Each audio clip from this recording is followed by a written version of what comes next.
Back story सबसे ज्यादा important part होता है किसी भी एनिमे का। एक बैक स्टोरी एक कैरेक्टर को डेप्थ देता है, बट कुछ कैरेक्टर्स की बैक स्टोरीज इतनी ज्यादा सैड होती है कि वो हमारे दिल को भी छू जाती है। नंबर 7 से शुरू करते हैं, जहाँ पे नंबर 7 पे हमारे पास है एरी फ्रॉम माय हीरो एकेडमिया। एरी एक 6 साल की बच्ची है, बट इस छोटी सी उम्र में उसे बहुत कुछ सहना पड़ा। उसके ऊपर एक्सपेरिमेंट करे गए ओवरऑल के द्वारा, एंड वो भी बहुत भयानक वाले। ओवरऑल उसके ब्लड का इस्तेमाल करता था, उसकी मदद से वो क्वाड डिस्ट्रॉइंग बुलेट्स को बना सके एंड उसे एक बिजनेस की तरह डेवलप कर पाए। इवन उसने एरी को ट्रॉमेटाइज भी कर रखा था। ही सेड टू हर कि तुम श्रापित हो एंड तुम दूसरों के लिए बुरा ही करती हो एंड तुम्हारी वजह से सब लोग मारे जाते हैं। बट डेको और लेमिनिन की हिम्मत की मदद से एरी अब सेफ है एंड एक अच्छे एनवायरनमेंट में पल रही है। नंबर 6 पे मैंने रखा है ग्यूतारो एंड डाकी को। एंड जब ग्यूतारो और डाकी को पहली बार देखते हैं तो हमें उन पे बहुत गुस्सा आता है एंड हमें लगता है कि कितने बुरे लोग हैं। लेकिन जब हमें उनकी बैक स्टोरी के बारे में पता चलता है तो सबके फेवरेट बन जाते हैं, क्योंकि ग्यूतारो अपर मोस्ट 6 तो था, बट वो एक भाई भी था। जब ग्यूतारो एक डीमन नहीं था तो उसने बहुत कुछ फेस करा था, क्योंकि उसके चेहरे पे कुछ मार्क्स थे एंड वो दूसरों से थोड़ा अलग भी दिखता था। इसी वजह से सब लोग उससे नफरत करते थे। एंड इतना सब कुछ सहने के बाद भी उसके पास सिर्फ एक रीजन था जिसकी वजह से वो जिंदा था, एंड वो थी उसकी छोटी बहन। वो हमेशा अपनी छोटी बहन का बहुत ज्यादा ख्याल रखता था एंड हमेशा उसकी रक्षा करता था। इवन उसी को बचाने के लिए वो एक डीमन भी बन गया। नंबर 5 पे ग्रिशा एगर। एंड मेरे लिए ग्रिशा एगर ने सबसे ज्यादा सफर करा है पूरे एओटी के अंदर। सबसे पहले तो बचपन में उसने अपनी बहन को खो दिया एंड उस चीज को लेके काफी ज्यादा पछतावा था ग्रिशा के अंदर। एंड बड़े होने के बाद ग्रिशा एगर ने अपने सारे कॉमरेड्स को मरने से बदतर टाइटन बनते हुए देखा। इवन उसने अपनी वाइफ को भी एक टाइटन बनते हुए देखा। एंड ग्रिशा एगर को धोखा कैसे मिला? उसके अपने बेटे के द्वारा ही। नंबर 4 पे है निको रॉबिन। एंड पूरे वन पीस के अंदर निको रॉबिन की स्टोरी सबसे ज्यादा ट्रेजिक है। निको रॉबिन ने कभी भी अपने पेरेंट्स को नहीं देखा था एंड जब उसने अपनी मदर से मिली तो उसे भी खोना पड़ गया। इवन अपने मेंटोर्स को भी, जिनके साथ वो इतने सालों से रह रही थी।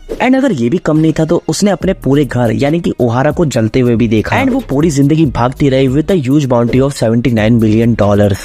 नंबर 4 पे है शिगरा की। एंड शिगरा की one of my favourite character है पूरे एमएचए से। एंड जब मैंने उसकी बैक स्टोरी देखी थी तो मेरा दिल टूट चुका था। वो बिल्कुल डेको जैसा था। वो हमेशा एक हीरो बनना चाहता था, बिल्कुल ऑल माइट की तरह, एंड सबकी मदद करना चाहता था। बट उसके टॉक्सिक फादर की वजह से वो ये कर नहीं पाया। एंड 5 साल की उम्र तक उसे अपना क्वर्क भी नहीं मिला था, बिल्कुल डेको की तरह। टेंक को हमेशा बहुत ज्यादा डरा रहता था, इसलिए जब उसका क्वर्क अवेकन हुआ तो गलती से उसने अपने पूरे परिवार को मार दिया एक्सेप्ट हिज फादर। उसने उसे मर्जी से मारा था। एंड जो शिगरा की आज बन चुका है वहाँ पे पूरी गलती है सोसाइटी की, क्योंकि सोसाइटी में किसी ने भी उसकी मदद नहीं करी, इवन किसी हीरो ने भी नहीं। एंड जब टेंको मुसीबत में था तो उसे बचाया किसने? ऑल फॉर वन ने। नंबर 2 पे मैंने रखा है इताची उचिया को, जो सबसे ज्यादा पॉपुलर कैरेक्टर है पूरी नारुतो सीरीज का। एंड इताची को कई लोग सैक्रिफाइस की मूर्ति भी कहते हैं। एंड कुछ लोग ये भी डिबेट करते हैं कि इताची हीरो था या विलन। इस सवाल का जवाब जानना है तो इस वीडियो को चेकआउट कर लेना। लेकिन इसके बाद इताची उचिया बहुत ज्यादा टैलेंटेड शिनोबी था, जिसके पास बहुत सारी अपॉर्चुनिटीज थी एंड वो फ्यूचर में होकागे भी बन सकता था। बट उसने एक अलग रास्ता चुना, एक ऐसा रास्ता जिसने उसे अपनों से ही दूर कर दिया, खासकर उसके छोटे भाई से। उसे पूरी नारुतो सीरीज का सबसे बड़ा बलिदान देना पड़ा अपने ही माँ बाप को मार के, जहाँ पर इताची के पिताजी फुगाकू तख्ता पलट करना चाहते थे कोनोहा विलेज का। बट इससे पहले ये होता, लोग मरते, इताची ने अपने पेरेंट्स को मार के सबसे बड़ा बलिदान दिया पूरी सीरीज के अंदर। नंबर 1 पे है फ्यूचर ट्रंक्स। फ्यूचर ट्रंक्स एक ऐसी टाइमलाइन से है जहाँ पे सब कुछ तबाह हो चुका है, क्योंकि इस टाइमलाइन के अंदर गोकू की डेथ हो जाती है एक वायरस के थ्रू। एंड कोई भी इतना कैपेबल नहीं था उस दुनिया के अंदर कि वो एंड्रॉइड 17 और 18 का सामना कर सके, इसलिए सारे जी फाइटर्स मारे जाते हैं। एंड इस टाइमलाइन के अंदर सिर्फ 2 जी फाइटर्स जिंदा थे, जो कि था गोहान एंड ट्रंक्स। इस टाइमलाइन के ट्रंक्स ने कभी भी कोई खुशी का दिन नहीं देखा है। इवन उसने अपने पिता को भी नहीं देखा कभी। उसका सिर्फ एक ही था, जो था फ्यूचर गोहान, बट उसने आगे चल के उसे भी खो दिया। एंड सुपर के अंदर तो उसका पूरा वर्ल्ड डिस्ट्रॉय हो जाता है। तो हाँ, मेरे लिए फ्यूचर ट्रंक्स ने सबसे ज्यादा सफर करा है पूरे एनिमे वर्ल्ड में।